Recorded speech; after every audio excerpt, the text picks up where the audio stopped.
I do now want to make a total left turn here and talk about some legislation that you introduced that has to do with upping drone production in this country. It's called the Sky Foundry Act. Talk to us about it. Well, look, we've got a couple problems when it comes to our national defense. And number one, we only make about 50,000 drones a year when our adversaries are going to make north of 25 million drones this year at a far lesser cost, by the way, that costs us to produce those 50,000, which is just nonsensical. We're learning incredible lessons from the battlefield in Ukraine, what Israel is having happen in their own backyard. And we're seeing what's happening down in South America and Mexico with cartels and narco terrorists. And we've got to be very, very intentional about building a domestic production capacity for small drones. And we have to decouple that production, that supply chain from China completely. If we do those two things, we put America on a path to actually having a very, very strong and robust defense when it comes to this new category of drones. And Sky Foundry seeks to do just that by producing the first million drones at a rate of 1 million a year in this country. We're going to do that through a unique set of public-private partnerships, do business in ways that has never actually been done before between the government and the private sector. And I think both sides are really going to benefit from it. The American taxpayer is absolutely going to benefit from it because we're going to be able to drive costs through the floor and drive flexibility through the roof. That's the name of the game in drones, where the technology is changing so quickly. I'm really, really excited about this program, if you can't tell. I can tell. And I have a few questions about it because I find it fascinating. A, would it be one factory, one plant in this country? Where would that be at? Would there be, a different, how would you pick which city it would be in? Yeah, there's going to be distributed manufacturing all across the country, right, in its full conception. And so ultimately, look, if you put one massive facility, you've just created only one target for the enemy to try to mess with in the event that we actually got into conflict. So no, we envision that this production will happen all over the place. It'll involve all sorts of different companies. It'll involve the government, certainly.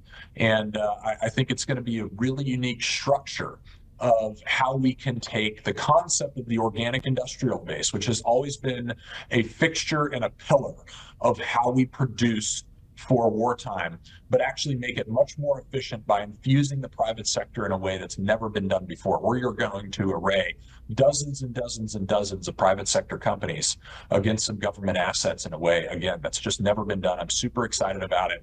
I think we're going to reduce the risk for the private sector. We're going to increase flexibility for both government and the private sector, and we're going to develop a new pathway to pay government contractors, which is actually through intellectual property royalties. And so everybody's really excited about this construct. I think it's going to do great things for the future of American defense, and might possibly just be a model that we could really revolutionize the way that we're operating our organic industrial base across all the different sectors that we have it, not just drones. And how exactly would that public-private partnership work? What would that really look like? Well, in Sky Foundry, you've got two different components to it. You effectively have an innovation lab for these small unmanned aerial systems, and then you have production facilities.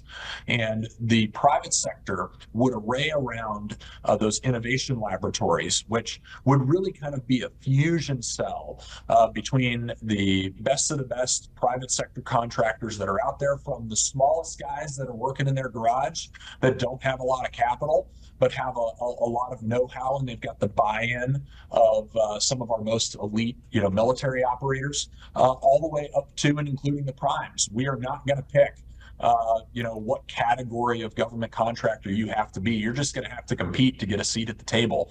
And once you've proven you have a seat at the table, you can provide intellectual property into the system that the government will ultimately produce, and the government will pay you a very substantial royalty for your contributions based off the units of production. That doesn't mean that we're limited to, one or two different designs. What we've got to get away from in our military, we've got to stop procuring end items, and we have to start procuring capabilities. That's probably the singular most important thing that we have to change in our defense acquisition structure, because the technology is just changing so fast today, so much faster than it was 10 years ago. And so if we're buying the same thing 6 months from now that we're buying today, we're failing. We currently don't have an acquisition mechanism that can keep up with the rate the technology is changing. We're trying to fix that by providing a completely different structure to accommodate the modern pace of technological development. And I believe you said the goal was 1 million drones a year, right? Yes. Would we be stockpiling those, or would we be selling those to our allies or other countries? Well, we could do either of those two things, or we could choose to just maintain the production capability and not produce because we don't need them.